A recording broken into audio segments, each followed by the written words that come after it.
করছি বাংলা বলছে। কোচবিহারের সভা থেকে আজকে কেন্দ্রকে নিশানা করলেন মুখ্যমন্ত্রী মমতা বন্দ্যোপাধ্যায়।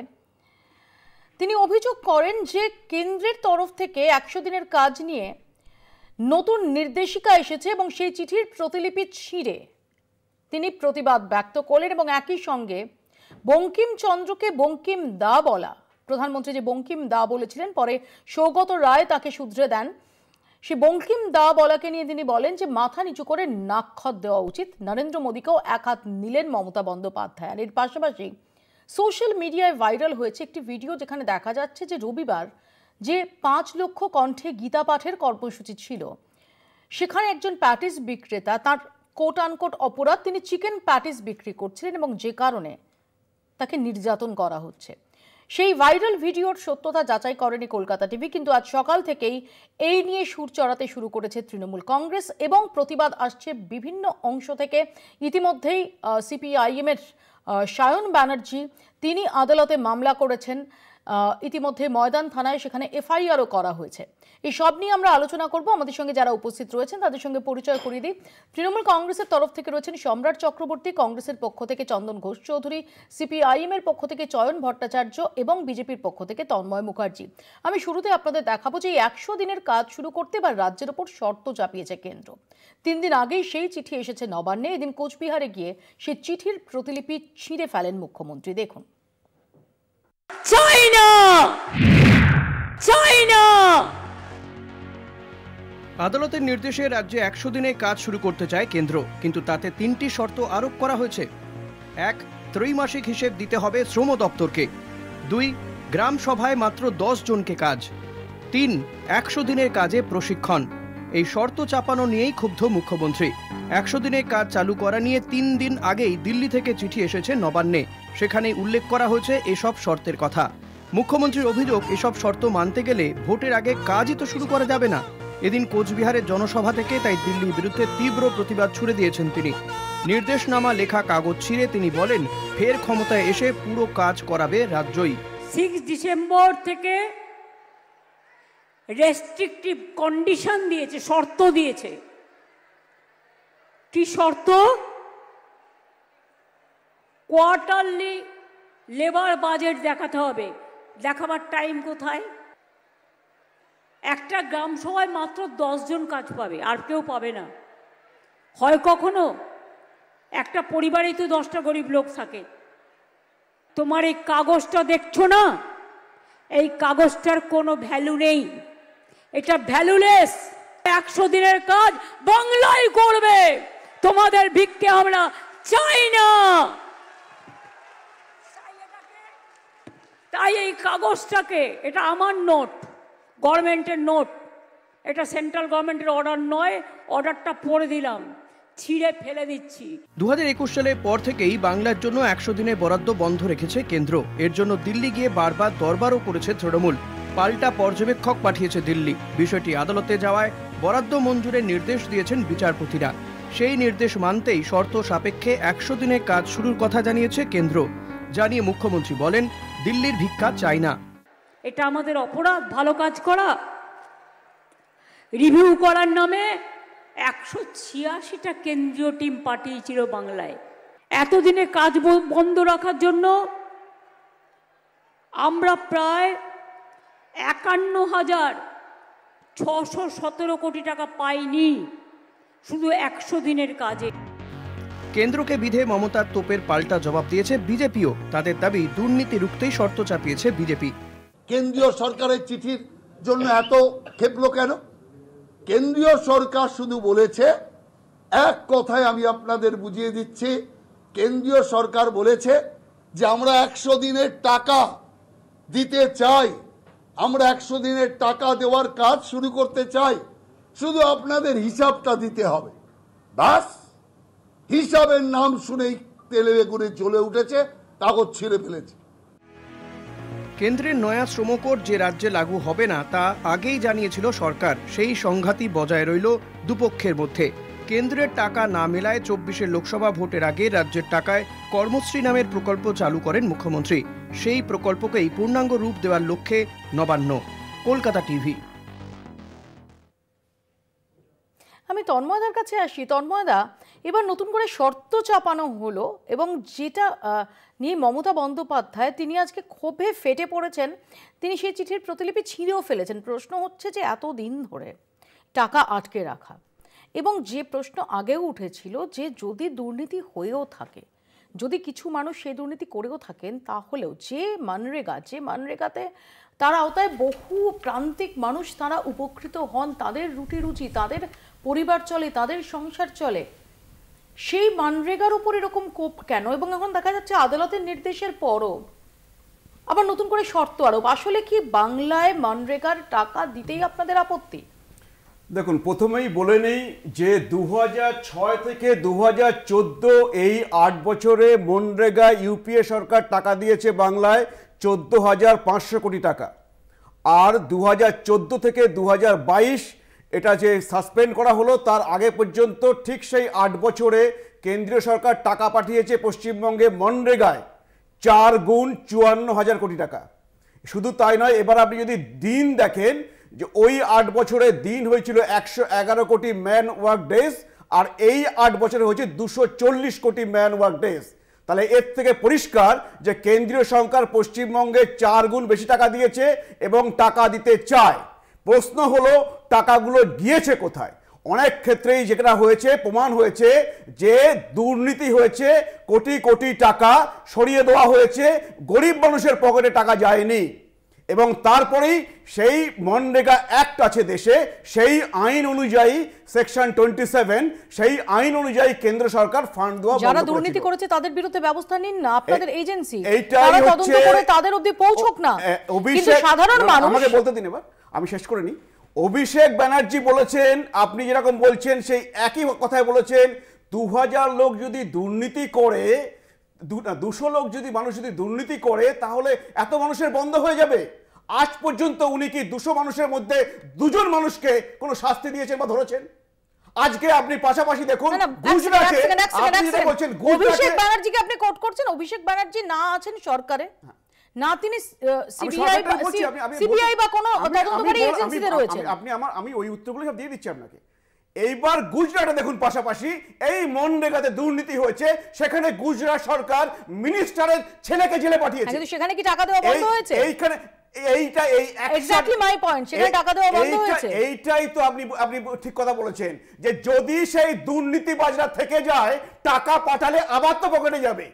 আর সেই দুর্নীতিবাজরা যদি জেলে যায়, শাস্তি হয়, পরবর্তীকালে আর কেউ চিন্তা চুরির কথা ভাববে না, সেই জন্য শাস্তি দরকার। সম্রাট, তোমরা আন্দোলন করছো, তোমরা আদালতে যাচ্ছ, আদালত নির্দেশও দিয়েছে এই ডিউস ক্লিয়ার করার জন্য। মুখ্যমন্ত্রী তিনি কাগজ ছিঁড়ছেন, কিন্তু তন্ময় বাবুদের যেটা বক্তব্য যে দুর্নীতি হয়েছে এবং যে টাকা আসছে সেই টাকা পৌঁছচ্ছে না, যারা আসল বেনিফিশিয়ারি তাদের কাছে পৌঁছচ্ছে না, তাহলে শর্ত ছাড়া তারা টাকাটা পাঠাবেন কিভাবে? না, প্রথমেই বলি যে বিজেপি দল বা বিজেপির সরকারের একটা বাংলা বিরোধী বঞ্চনা ষড়যন্ত্র, এটা চক্রান্ত। এবং খুব পরিষ্কারভাবে বলতে চাই যেটা তন্ময়দা বললেন যে হ্যাঁ দেয়া হয়েছে, 50,593 কোটি টাকা দেয়া হয়েছে।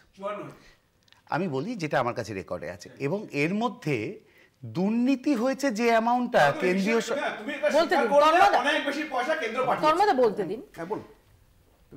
অনিয়মের কথা যেটা বলছেন যে অনিয়ম হয়েছে, সেটা কেন্দ্রীয় সরকারের রিপোর্ট হচ্ছে 9 কোটি 20 লক্ষ টাকা।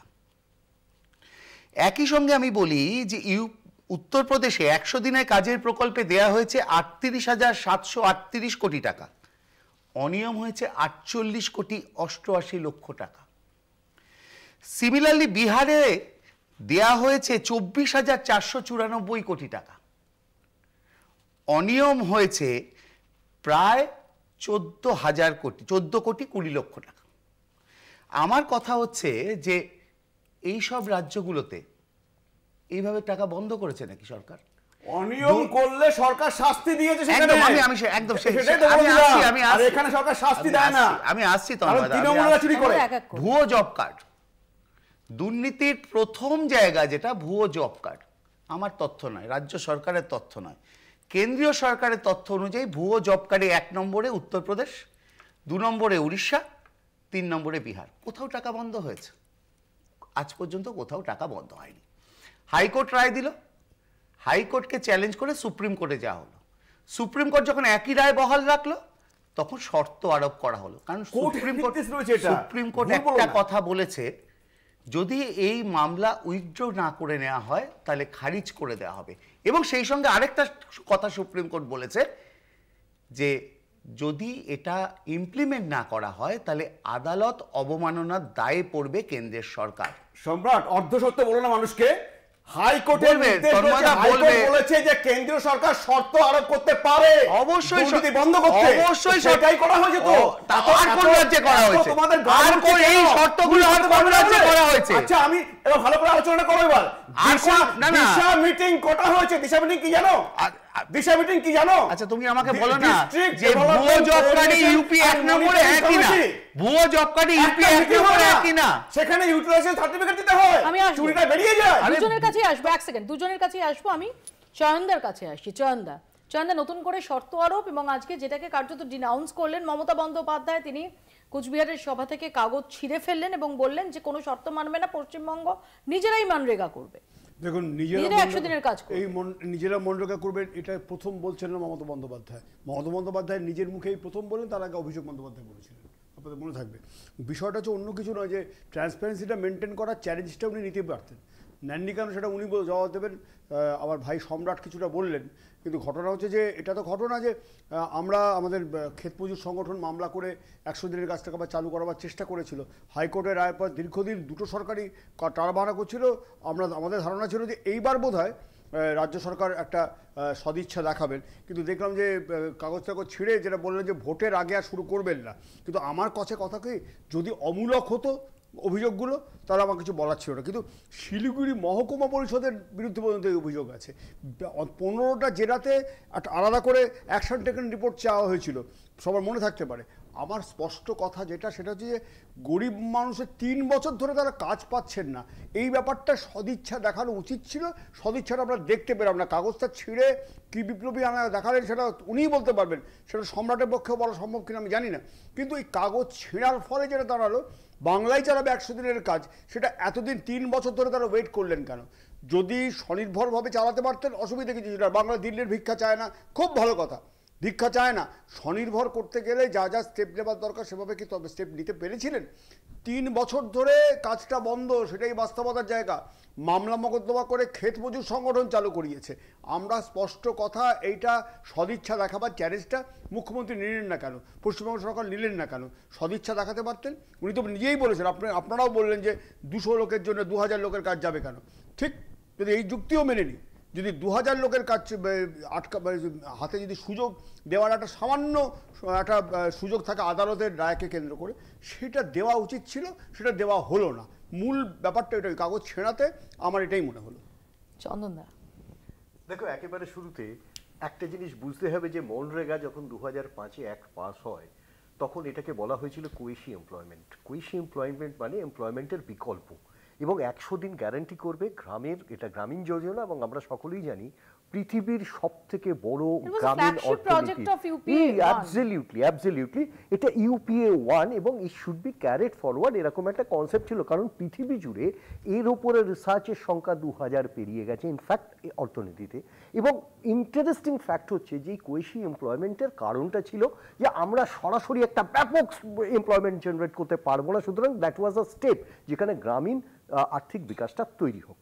এখন প্রশ্নটা হচ্ছে যে এখানে দাঁড়িয়ে তুমি যত সমস্যাটা এসে দাঁড়ালো 2022-এর পর, এবং এই সমস্যাটা কেন এসে দাঁড়ালো, একদিকে বহু ডিসকাশন মৌপিয়া মনে থাকতে পারে আমরা করেছি, একদিকে একটা ব্যাপক রকম দুর্নীতি 100 দিনের কাজকে ঘিরে কোনো সন্দেহ নেই, এবং সেখানে ব্যাপক হিসেবের গড়বিল বা ইত্যাদি ইত্যাদি প্রকট হয়েছিল, এবং তার জন্য বেশ কয়েকজন অ্যারেস্টেড হয়েছিলেন যারা সোকল তৃণমূলের অ্যাসোসিয়েট বা তৃণমূল কর্মী।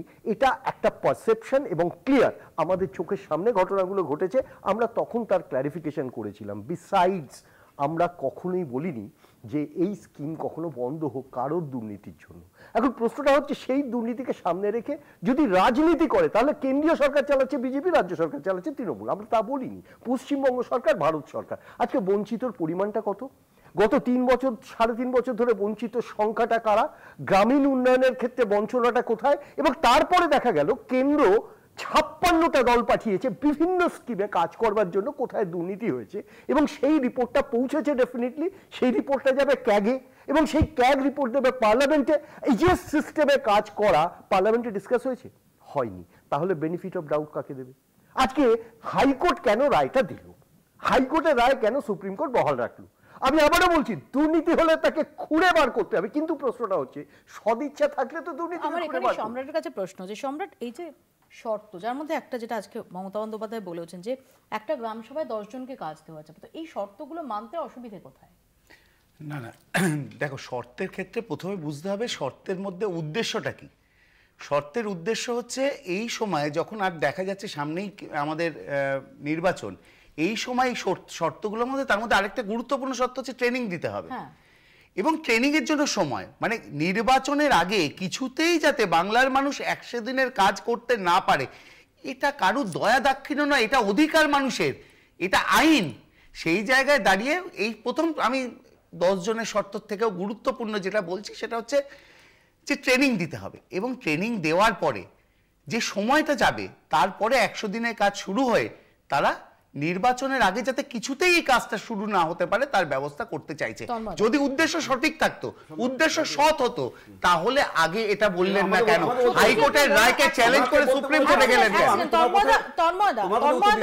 তন্ময়দা, এই যে 3টে শর্ত দেওয়া হয়েছে, আপনাকে মনে হয় এই 3টে শর্ত যারা বেনিফিশিয়ারি তাদের কথা মাথায় রেখে, তাদের পক্ষে ভাবনা চিন্তা করে, নাকি আসলে কোথাও সরকারকে টাইট দেওয়ার জন্য? একদমই নয়। এই জন্য আপনাকে বলছি, আপনি আমাকে একটু বলতে দিন। সেই শর্তের মধ্যে আছে যে জব কার্ডগুলো যে ওয়ার্কার কর্মী তার কাছেই থাকবে, ওই তৃণমূলের নেতাদের কাছে থাকবে না। সেখানে বলা আছে সিএজির অডিট করতে হবে, সেখানে বলা আছে সেন্ট্রাল মনিটরিং অফিসার ভিজিট করবে এভরি মান্থ যে ঠিক মতন প্রকল্প চলছে কিনা। এইখানেই সমস্যা তৃণমূলে। কারণ কি, এই যে সম্রাট বললো শর্তের উদ্দেশ্য কি, শর্তের উদ্দেশ্য যেন গরিব মানুষ কাজ করে তার পকেটে পয়সা যায়, তৃণমূলের নেতা যেন সেই পয়সা তুলে না নেয়, তৃণমূলের যেন নেতা যেন চুরি না করে, সেই উদ্দেশ্যের জন্য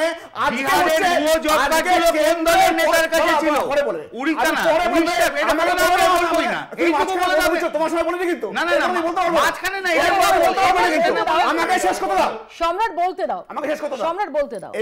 এবার হচ্ছে আপনি ভেবে দেখুন যে কেন্দ্র হাজার হাজার কোটি টাকা পাঠাবে, তাদের একজন কেউ এসে ইন্সপেক্ট করতে পারবে না। যার টাকাই হোক সেটা আমাদের সবার, আমাদের ট্যাক্সের টাকা, সবাই জানে, বাচ্চা ছেলেও জানে সরকার ট্যাক্সের টাকায় চালায়, সেটা কোনো কথা নয়। কিন্তু সেই টাকাটা কি মানুষের, গরিব মানুষের কাছে না দিয়ে তৃণমূল নেতারা পকেটে নেবে? তুমি জানো না এখানে কি হয়েছে? 5 লক্ষ টাকার গাছ বলা হয়েছে, তারপরে ছাগল খেয়ে নিয়েছে। এক সেকেন্ড, আমার চয়নদার কাছে এখানে প্রশ্ন। চয়নদা, যখন আমরা দেখি যে ইউপিএ সরকার ক্ষমতায় আসার পর যখন এই ফ্ল্যাগশিপ প্রজেক্টটা নেওয়া হয়, সেই সময় আপনারাও এই সরকারকে তারা সমর্থন দেন, বড় ভূমিকা ছিল, এবং সেই সময় আমরা জানি যে এখানে বাম জমানা, এবং এই মুহূর্তে দাঁড়িয়ে সেই মনরেগাকে কেন্দ্র করে যে কেন্দ্র রাজ্য টাসেল আমরা দেখছি, এবং দফায় দফায় দেখছি, যেটা আদালতের নির্দেশের পরও যেটা রিজলভড হচ্ছে না। আসলে কি কোথাও এই মনরেগার যারা বেনিফিশিয়ারি তাদের স্বার্থর ওপর দাঁড়িয়ে রাজ্য এবং কেন্দ্রের মধ্যে রাজনীতির লড়াই চলছে? চলছে তো বটেই। যদি আমি এখানে 3টে প্রশ্ন আমি পাল্টা রেখে দিচ্ছি, সেটা যদি রাজনীতি না হতো তাহলে যেটা বারবার প্রশ্ন উঠছে, দুর্নীতি যারা করেছে তাদেরকে চিহ্নিত করা হতো। মানে এখানে সিটিজেন্স, একটা নাগরিকদের একটা নজরদারি মঞ্চ, সেটা 75% জায়গায় আছে, 25% জায়গায় নেই। এটা কেন্দ্রীয় সরকারের দলই রিপোর্ট দিয়েছিল, কিন্তু সেই 25% জায়গায় নেই, তাদের বিরুদ্ধে অ্যাকশন নেওয়া হয়নি কেন? অ্যাকশন টেকেন রিপোর্ট এটিআর ক জায়গায় নেওয়া হয়েছিল সেটা কিন্তু কেন্দ্রীয় সরকার জানতে চেয়েছিল, কিন্তু সেটা নিয়ে পার্লামেন্ট একটা শ্বেতপত্র, মানে যদি সত্যি সত্যি গরিব মানুষের হাতে কাজটা তুলে দেওয়ার সদিচ্ছা থাকতো না কেন্দ্রীয় সরকারে, পার্লামেন্টে ওটা নিয়ে আলোচনা করতে পারতেন, পার্লামেন্টে ওটা নিয়ে আলোচনা করতে পারতেন। আত্মপক্ষ সমর্থনে রাজ্য সরকার, রাজ্যের যারা প্রতিনিধি আছে তারাও করতে, আরে হয়েছে কারে আলোচনা সদিচ্ছা, আরে আউটকামটা কি? যেগুলো আপনাকে মুখার্জি আলোচনাটা আউটকামটা কি? মানুষ পায়নি কাজ, পয়সা মানুষ চুরি না করলে এবং পার্থ চ্যাটার্জিকে গ্রেফতার আনতে চায় না, দেখতে পাচ্ছেন না? কাপড় কন্ডিশন মেলাতে পারছে না, আপনাদের গডপটা বারবার বেরিয়ে আসছে, গডপটা বারবার করতে পারে নেবে। মহামুশকিল, আপনি চেঁচিয়ে জিততে চাইছেন, চেঁচিয়ে জিততে আপনি বলুন, আপনি বলুন। আরে আমি তো বলছি, আপনি তো উত্তর দিতে পারছেন না, আপনি উল্টো আরো বোঝাচ্ছেন। আমরা বারবার পার্লামেন্টে যখন বিজেপি বলছে 2022 থেকে পাচ্ছে না গরিব মানুষ কাজ, সেটা আপনি সমাধানটা করার জন্য আইনি পদক্ষেপ কি নিলেন? আমরা মামলা না করলে কিছুই হতো না। এক সেকেন্ড, আমার চন্দনের কাছে সিম্পল প্রশ্ন, যে একদম বেনিফিশিয়ারিদের কথা মাথায় রেখে এটার সমাধানের সদিচ্ছা সেটা কতটা রয়েছে? একেবারে আমি পরিষ্কার একটা কথা বলবো, দেখো আমি যে 3টে কন্ডিশন দিয়েছি আমি একদম সিম্পলি বলছি লেম্যান হিসেবে, মানে নট এনি এক্সপার্ট। একটা জিনিস হচ্ছে 100 দিনের কাজ এবং সেই কাজের যে যে যে যে এখানে শর্তগুলো রেখেছে তাতে 3 মাস। আমি তোমাকে একটা কথা বলি, সেন্ট্রাল অডিটিং সিস্টেমে তুমি কোথাও দেখেছো কখনো 3 মাস একটা গ্রাফিং যেখানে অ্যাকাউন্টিং করা সম্ভব? তুমি প্যারা অ্যাকাউন্টিং করতে পারো, কিন্তু অ্যাকাউন্টিং করে বলে ডিমান্ড করতে পারো না। 2 নম্বর, আমি টেকনিক্যাল কোয়েশ্চেন তুলছি। 2 নম্বর, মনরেগার বেসিক এথিকটা ছিল যে যাতে রুরাল ডেভেলপমেন্টের ক্ষেত্রে সবাই কাজ পান, 100 দিনের এঙ্গেজমেন্ট। তুমি যদি সিলিং করে দাও 10 জন গ্রামের, তাহলে কি তুমি তাকে সার্ভ করতে পারছো? আর 3 নম্বর যে কোয়েশ্চেনটা এসছে ট্রেনিং একটা হিউজ সেক্টরের ব্যাপার। আচ্ছা আমি তোমাকে একটা পরিষ্কার কথা বলি, ন্যাশনাল স্কিল ডেভেলপমেন্ট কমিশনের কাজটা কি একটু বলতে হবে তো? কত স্কিম অফ ট্রেনিং হয়েছে বলতে হবে। তোমার এই প্রোগ্রামে আমি কিছুদিন আগে এসে বলেছিলাম যে ট্রেনিং স্কিলসে আমরা একটা দিকে দেখি সেই training method and everything is fine, সংখ্যাটাও অনেক চলে যাচ্ছে অন্য রাজ্যে কাজ করতে, ট্রেন্ড লেবার চলে যাচ্ছে অন্য রাজ্যে কাজ করতে। মানে তোমাকে বুঝতে হবে কোথায় কোথায় ক্রাইসিস, আর সেই ক্রাইসিসে তুমি 100 দিনের কাজ পাচ্ছই না, 3.5 বছরে পাওইনি। তাহলে আলটিমেটলি কন্ডিশনসগুলোর কোনো ভ্যালিডিটি আছে কিনা আমার কাছে। আমি এই প্রসঙ্গে আলোচনায় ফিরবো, ছোট্ট একটা বিরতি আমাকে তার আগে নিতে হচ্ছে, বিরতির পর ফিরছি, দেখতে থাকুন বাংলা বলছে। এর পাশাপাশি আজকে বঙ্কিমচন্দ্র ইস্যুতে প্রধানমন্ত্রীকে একহাত নিলেন মুখ্যমন্ত্রী। দেখুন, बंकिम दा का ये भाव सूत्र। লোকসভায় বিতর্কের সূত্রপাত গতকাল। বন্দে মাতরম প্রসঙ্গে বলতে গিয়ে স্রষ্টাকে বঙ্কিম দা বলেন প্রধানমন্ত্রী, তা নিয়েই এদিন সোচ্চার হন মুখ্যমন্ত্রী। কোচবিহারে জনসভায় গিয়ে বলেন এটা দেশের সংস্কৃতিকে অপমান, ইতিহাসকে অসম্মান। বঙ্কিমচন্দ্র চট্টোপাধ্যায়কে বললেন বঙ্কিম দা, যেন মনে হচ্ছে হরিদা আর শ্যামদা। বঙ্কিমচন্দ্র চট্টোপাধ্যায় যিনি ন্যাশনাল সং রচনা করেছিলেন, তাকে এইটুকু সম্মান দিলেন না। শুধু মুখ্যমন্ত্রী নন, এদিন বিষয়টি নিয়ে পথে নামে মহিলা তৃণমূল কংগ্রেসও। পোস্টারে মশালে চলে প্রতিবাদ। ভোটের বাজারে খালি বড় বড় কথা, মেয়েদের জন্য অনেক বড় বড় সমস্ত মানে লালচ দেখানো হয়, তাদের মনে করছে যে তারা লালচে ভুলে যাবে, সেটা হয়। মনীষীদের অপমান করা হচ্ছে বলে ভিডিও বের করে কেন্দ্রের বিরুদ্ধে সোচ্চার হয় তৃণমূল কংগ্রেসও। তবে তৃণমূলের এই ভূমিকার তীব্র সমালোচনা করেছে বিজেপি। তাদের মতে নিজেদের একের পর এক অপকর্ম ধামাচাপা দিতে এসব অজুহাত সামনে আনছে শাসক দল। বঙ্কিম দা বলেছেন বলে সেইটা নিয়ে তারা রাস্তায় নেমেছেন। আজকে মমতা বন্দ্যোপাধ্যায় নিজে স্টেজের মধ্যে দাঁড়িয়ে বিষ্ণুকে বিষ্ণু মাতা বলা, আজকে চাঁদে গেছে রাকেশ রোশন বলা, কই সেটা নিয়ে তো একটাও প্রতিবাদ দেখা গেল না। সিধু কানু জহরবাবু বলা, কই সেটা নিয়ে তো একটাও প্রতিবাদ দেখা গেল না। আজকে আমাদের প্রধানমন্ত্রী নরেন্দ্র মোদীজি বন্দে মাতরমকে এত সামনের সারিতে নিয়ে এসছেন, বঙ্কিমচন্দ্র চট্টোপাধ্যায়কে নিয়ে সারা দেশ জুড়ে প্রোগ্রাম হচ্ছে, আজকে বিশ্বের দরবারে বঙ্কিমচন্দ্র চট্টোপাধ্যায়কে নিয়ে যাওয়া হচ্ছে। সেই জন্য এই ঈর্ষাতে এবং ভয় পেয়ে আজকে তারা বঙ্কিমচন্দ্র চট্টোপাধ্যায়কে নিয়ে রাস্তায় নেমে। সব মিলিয়ে বন্দে মাতরমের 150 বছরে সংসদ থেকে সংসদের বাইরে ঝড় উঠেছে। এদিন রাজ্যসভায় দীর্ঘ আলোচনা হয় জাতীয় স্তোত্র নিয়ে। বক্তব্য রাখেন কেন্দ্রীয় স্বরাষ্ট্রমন্ত্রী অমিত শাহ। কলকাতা টিভি। ধর্মদা, মুখ্যমন্ত্রী মমতা বন্দ্যোপাধ্যায় তিনি সরাসরি বলছেন যে এর জন্য নাকে খত দেওয়া উচিত, মাথা নিচু করে।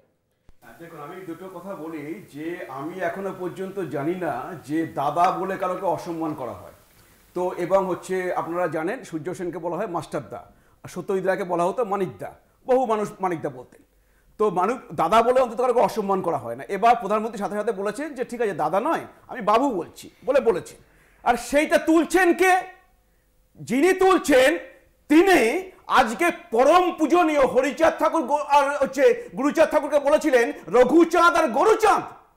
আজকে সেই জন্য ঠাকুর বাড়িতে যেতে পারলেন না, কারণ তারা প্রতিবাদ করেছে, এখনো পর্যন্ত তাদের মধ্যে সেই দগদগে ঘা হয়ে রয়েছে।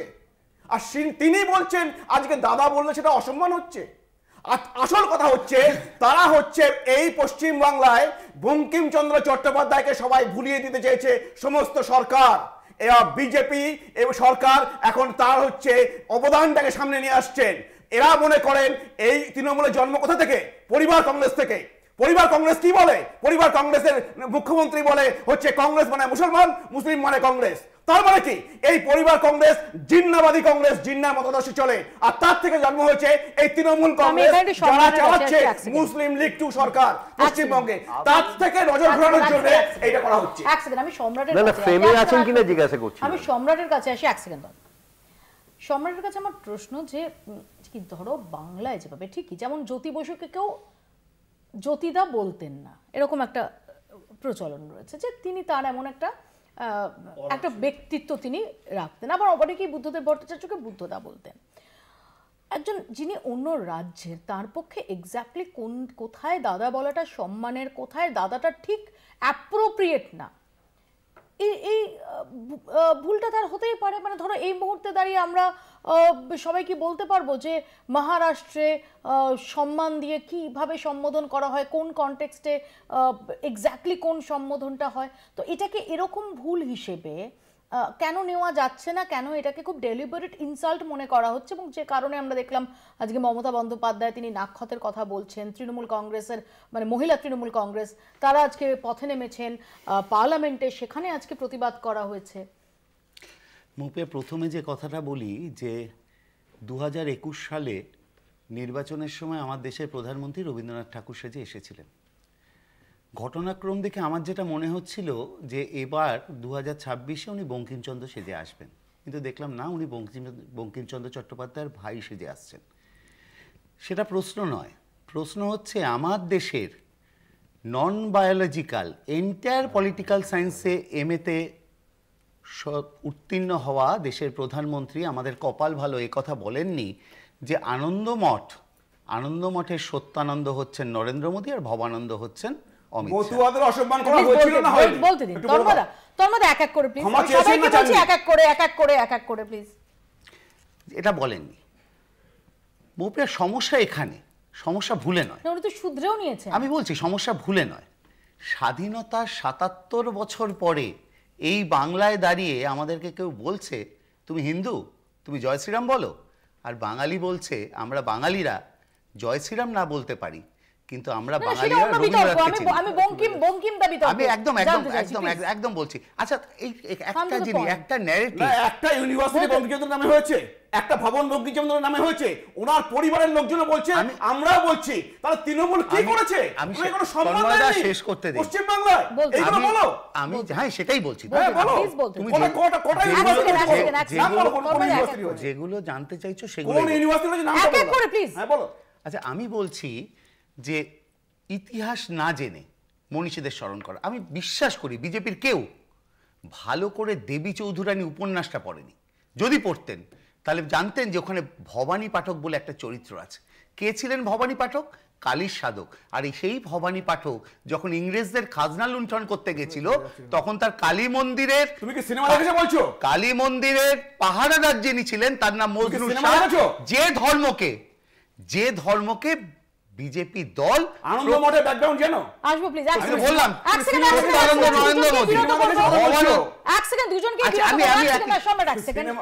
তন্ময় এক সেকেন্ড, আমি চন্দনদার কাছে আসবো। কালকে এই নিয়ে আমরা বিশদে আলোচনা করেছি, কিন্তু আমার চন্দনদার কাছে এক্স্যাক্টলি এই প্রশ্নটাই যে ডেফিনেটলি বঙ্কিমচন্দ্রকে বঙ্কিম দা বলাটা সেটা আমাদের যে কোনো বাঙালির কাছে খুব শকিং। আবার যিনি বাঙালি নন তার এই বলাটাকে সেটা একদম ডেলিবারেট ইনসাল্ট হিসেবে নেওয়া, সেটাও কি একটু বেশি মানে হাইপার সেনসিটিভ কিনা? দেখো আমি তোমাকে একটা পরিষ্কার কথা বলি, মানে আমি এখানে অন্য কোনো তর্কে যেতে চাইছি না, আমি শুধু একটা কথা বলি, এই দাদা বলাটা ভেরি ক্লোজনেস এবং এটা খুব ইনফর্মাল। আমার প্রশ্নটা হচ্ছে যখন বঙ্কিমচন্দ্র বন্দে মাতরমের রচয়িতা সেরকম একটি জায়গাতে পার্লামেন্টে প্রধানমন্ত্রী ভাষণ দিচ্ছেন, আমি ঠিক অতটা ইনোসেন্টলি দেখতে অভ্যস্ত নই বা রাজি নই যে উনি জানেন না, প্রশ্নটা কিন্তু জানা না, এন্টায়ার কোটারি ইনফরমেশন সিস্টেম, কাস্টমারি কোন দেশে কি আইন এবং কিভাবে চলে, এই কাস্টমারিগুলো এক দুটো ভাষা দিয়ে প্রধানমন্ত্রী শুরু করেন না, বাংলা দিয়ে শুরু করছেন বাংলায়, তামিলে গিয়ে তামিল, এটা করে, এটা কাস্টমারি একাত্মতা। কিন্তু তাকে তো এটাও জানতে হবে, প্রধানমন্ত্রীকে এটাও জানতে হবে সেই কাস্টমারিটা কোথায় আঘাত করে। আমি তোমাকে দুটো এক্সাম্পল দিলে তুমি বুঝতে পারবে। স্পষ্ট ধারণা ছিল না। তার আরেকটা বড় দৃষ্টান্ত হচ্ছে যে এই কন্ট্রোভার্সির পর আমরা দেখলাম যে মাস্টার দাকে আর মাস্টার দা বলার সেটা এড়িয়ে গিয়ে ইন্টারেস্টিং। না আমি তোমাকে কেন বলি ফর্মাল, এক্স্যাক্টলি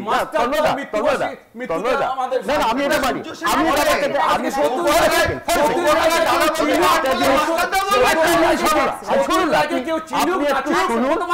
আপনি শুনুন, আমি যেখানে বলে শেষ করব, আমি কেন ইনফর্মাল ক্যাটাগরির কথা বললাম, যেটা একেবারে আলট্রা ফর্মাল জায়গা, পার্লামেন্টে দাঁড়িয়ে বলছেন।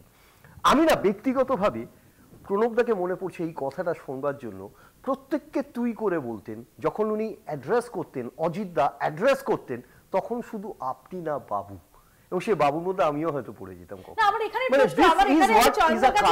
এখানটাতে একদম আমি মানে ডেভিলস অ্যাডভোকেট এর মতো যদি আমি বোঝার চেষ্টা করি, একদম মানে যিনি বাঙালি নন তার পার্সপেক্টিভটা ধরে যদি আমি বলার চেষ্টা করি, যেমন আমাদের সংবাদ মাধ্যমে সেখানেও আমরা কি শিখে এসেছি, যত সিনিয়রই হন তাকে আমরা দাদা বা দিদি বলি, কিন্তু এটা কর্পোরেটে যদি টপ বস তাকে গিয়ে কেউ দাদা বলে বা দিদি বলে তাহলে সেটা তার ভুরু কোঁচকানোর পক্ষে যথেষ্ট।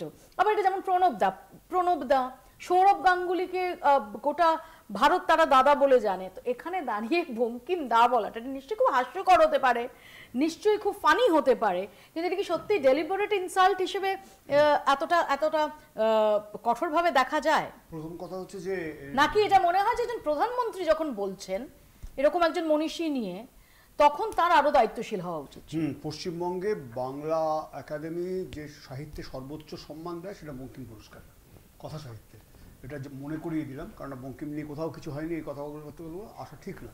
দুই, যেটা সেটা হচ্ছে গতকাল আমি ওই অংশটুকু আমাকে পুরোটা শুনতে হয়েছে, কারণ কোনো একটি চ্যানেলের টক শোতে যেতে হয়েছিল বলে, ওখানটায় বারবার আমি দেখছিলাম দুটো বিষয় আমার নজরে পড়লো। মাস্টারটা পরে, আমি মাস্টার অংশটা আমি প্রথম দেখতে পাইনি, পরে রেকর্ডিং চালিয়ে রেখেছি, যেটা উনি বলছিলেন যে আপনি দাদা বলছেন, কারণ সৌগত যখন বলছেন তখন উনি বলছেন ঠিক আছে আমি বঙ্কিম বাবু বললাম, আপনাকে তো দাদা বলতে পারি, মানেটা দাঁড়াচ্ছে উনি একটু মকারি করবার চেষ্টা করেছিলেন, যে কারণে ব্যাপারটা ধরা পড়ে গেছে। বন্দে মাতরম নিয়ে ওনার আলোচনার আসল উদ্দেশ্যটা তো তার ছিল না, আসল উদ্দেশ্য একটা নির্দিষ্ট স্বাধীনতা আন্দোলনের একটা লিগ্যাসিকে উনি বিঁধেছেন, উনি বিদ্রুপ করেছেন অনেকবার, অনেকভাবে ইতিহাস বিকৃতি করার চেষ্টা করেছেন।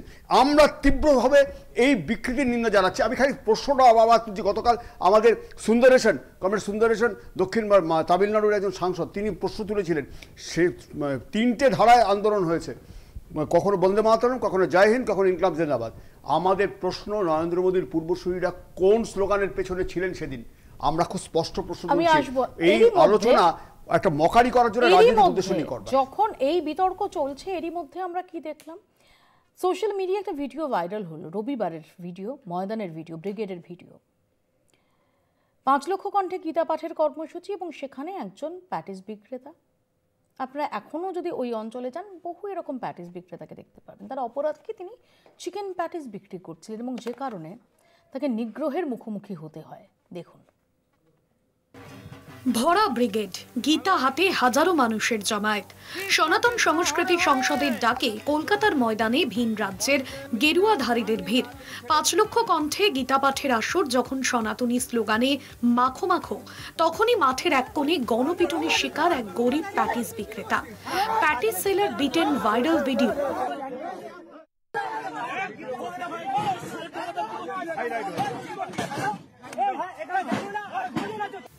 সাত্ত্বিক অনুষ্ঠানে আমিষ খাবার বিক্রির অপরাধে একের পর এক 82 সিক্কার চর্চ এসে পড়েছে অসহায় বিক্রেতার মুখে, সঙ্গে লাথি ঘুষি কিল।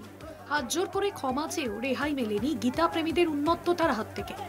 মারধরের পর টিনের বাক্স থেকে সমস্ত প্যাটিস মাটিতে ফেলে দিয়ে গরিবের সামান্য আয়ের আশা শেষ করে দেন হিন্দুত্ববাদীরা। যে গীতা জ্ঞান ভক্তির বার্তা বিলোয়, যে গীতা নিষ্কাম নিরাসক্ত কর্মের উপদেশ দেয়, সেই গ্রন্থপাঠের আসরেই এক নিষ্ঠুর নির্দয় ঘটনার সাক্ষী রইল ব্রিগেডের তথাকথিত সনাতন সংস্কৃতি। সেই ভিডিও ভাইরাল হতেই তুমুল আলোড়ন রাজ্য রাজনীতিতে।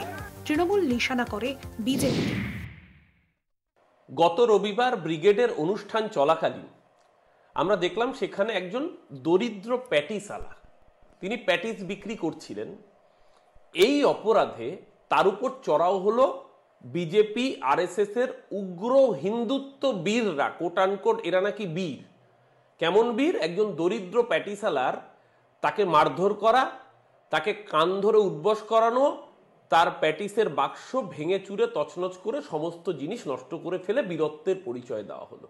আপনি ভাববেন না যে এটা শুধুমাত্র একটা প্যাটিসালাকে তার জাত ধর্ম বা অন্য কিছু দেখে আক্রমণ। আসলে এই আক্রমণটা হচ্ছে বাঙালির উপর আক্রমণ। এরা ভাবুন, রাজ্যে ক্ষমতায় নেই, ক্ষমতায় আসা তো দূরস্থ, পরের বার বিরোধী দল থাকবে কিনা তার নেই ঠিক, তাতেই এরা আক্রমণ করছে আমাদের খাদ্যাভ্যাসের উপর। ব্রিগেডে প্যাটিস বিক্রেতার লাঞ্ছনার পরেও কোনো পদক্ষেপ না নেওয়ায় পুলিশকে কাঠগড়ায় তুলেছেন সিপিএম এর আইনজীবী নেতা সায়ন বন্দ্যোপাধ্যায়।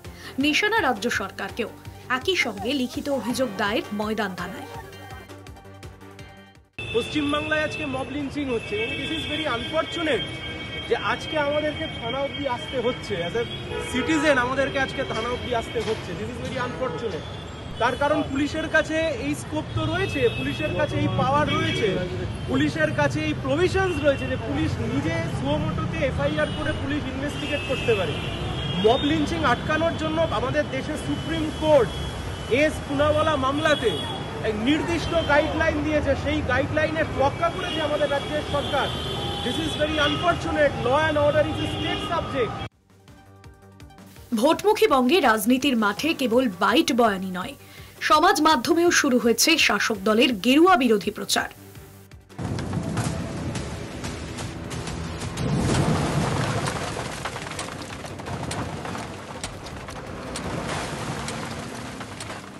তৃণমূলের প্রচারকে অবশ্য অপপ্রচার বলছে বিজেপি। সরকার এবং তাদের দলের প্রত্যেকটা লোক একদম ফুল স্পিডে রাস্তায় নেমে গেছে কি করে মানুষের কাছে একটা ভয়ের বাতাবরণ তৈরি করা হয় এসআইআর নিয়ে। এবং আজকে আমাদের এই সাংবাদিক বৈঠক, আমাদের নিশ্চয়ই আমি এটা নিয়ে কথা বলবো, তার আগে একটা মানুষের কাছে যাতে সহজভাবে পৌঁছে যেতে পারে যে আজকে আমাদের পশ্চিমবাংলার অবস্থাটা কি দাঁড়িয়েছে। বিজেপির আমিষ বিরোধিতা অবশ্য নতুন নয়। এবছরই দুর্গাপুজোর সময় দিল্লির বাঙালি অধ্যুষিত চিত্তরঞ্জন পার্কে মাছ মাংসের দোকান বন্ধের নিদান হেঁকেছিল বিজেপি। রামনবমীতে আমিষ খাবার সরবরাহের কারণে মধ্যপ্রদেশে বিশ্ব হিন্দু পরিষদের কট্টরবাদীদের পিটুনি খেতে হয়েছিল এক ডেলিভারি বয়কে। ব্রিগেডের ঘটনার পর সেই আশঙ্কা আরো জোরদার হলো বলে অভিযোগ শাসক দলের। কলকাতা টিভি।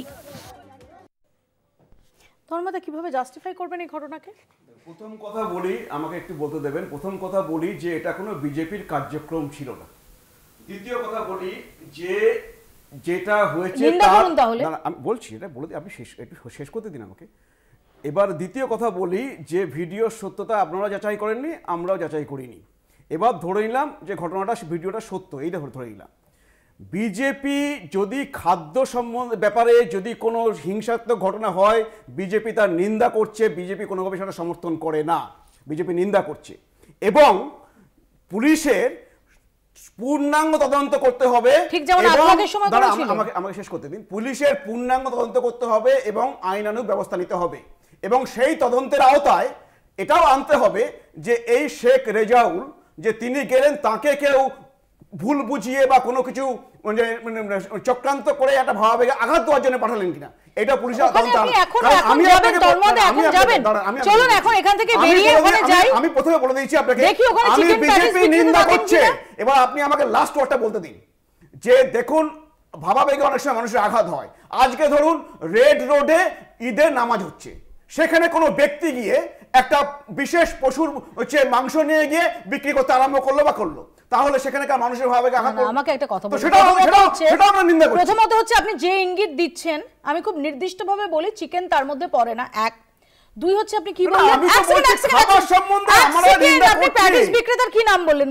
আমি না আমাকে সহজ প্রশ্ন, আমি মনে করতে পারছি না। আমি যতটা জানি কি নাম বলুন? তার নাম হচ্ছে শেখ রেজাউল। আচ্ছা, তার নাম যদি মৌপিয়া নন্দী হতো তাহলে একই রকম ভাবে আপনারা রিঅ্যাক্ট করতেন? আমি আপনাকে বলে দিলাম যে কোনো ব্যক্তি যদি কোনো এই খাদ্য সম্বন্ধে কোন রকম হিংসাত্মক ঘটনা আমরা সমর্থন করি না। আমি চয়নদার কাছে আসি, কারণ ইতিমধ্যে সায়ন বন্দ্যোপাধ্যায় তিনি মামলা করেছেন, অতনু চ্যাটার্জি মামলা করেছেন, সায়ন তিনি মডার্ন থানায় এফআইআর করেছেন। না, এটা খুব পরিষ্কার কথা। সাধারণত এটা দায় অস্বীকার করলেও এখানে আমরা দায়টা দিতেই হবে, কারণ ওখানে আপনাদের নেতৃত্ব উপস্থিত ছিলেন, আপনাদের নেতৃত্ব দুই হচ্ছে আপনারা কি করছিলেন, সিনিয়র যারা লিডারশিপ ছিলেন, যারা এটাকে অর্গানাইজ করছিলেন, তারা কেন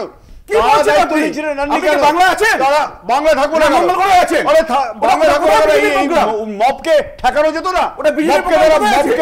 পুলিশ কি করছিল ওখানে? মহা মুশকিল। আপনারা ওখানে ক্যাম্পেইন শুভেন্দু অধিকারী করেছেন, ক্যাম্পেইন করেছেন শ্রমিক ভট্টাচার্য, ক্যাম্পেইন করেছেন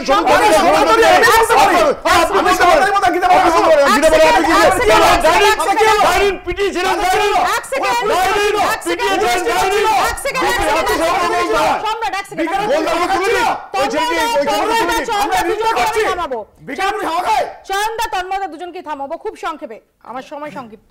প্রথমেই বলি যে তন্ময়দা যেভাবে বললো ভালো ভালো মুখ করে, হ্যাঁ একদম ভালো ভালো মুখ করে, সিআর পার্কের ঘটনার কথা তো তোমরা বললে। আমি শুধু আরেকটা কথা বলি যে নবরাত্রিতে মাছ খেয়েছিল বলে তেজস্বী যাদবকে কারা কটাক্ষ করেছিল?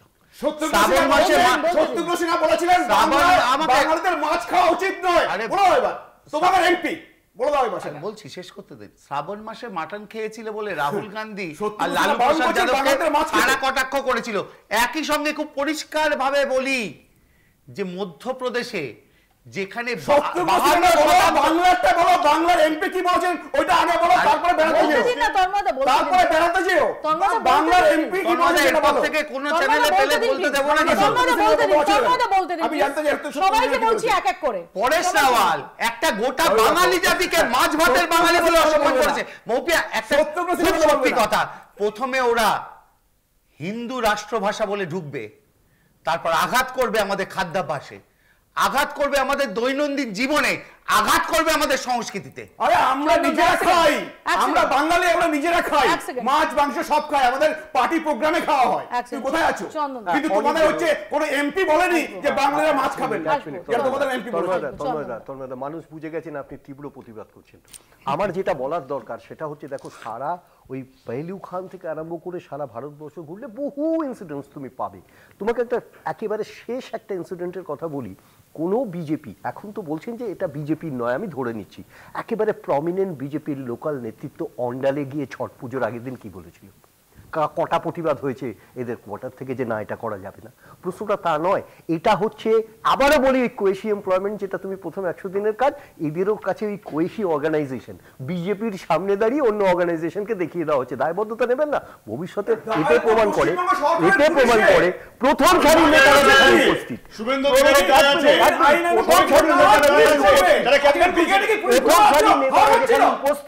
সেই বিজেপির নেতারা উপস্থিত, সেখানে এই ধরনের ঘটনা ঘটার দায়িত্ব যদি বিজেপি না নেয়,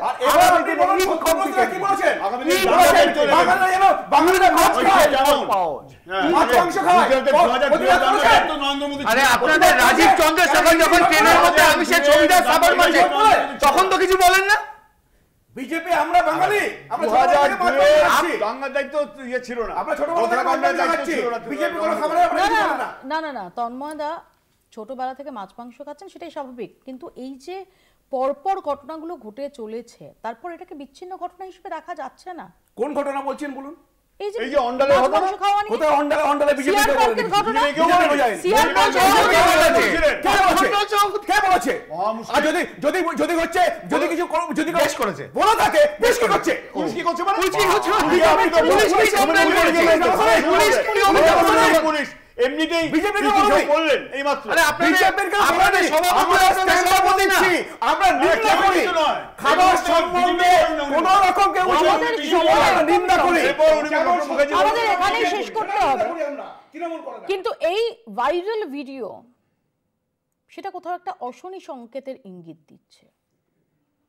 আমরা আশা করব যে বাংলার যে কৃষ্টি, সংস্কৃতি, খাদ্যাভ্যাস, রুচি, যে কোনো দল তারা যদি এই রাজ্যে ক্ষমতায় আসার স্বপ্ন দেখে, প্রথম হচ্ছে সেই সংস্কৃতি, সেই রুচি, সেই খাদ্যাভ্যাস, তার সঙ্গে সম্পৃক্ত হওয়া।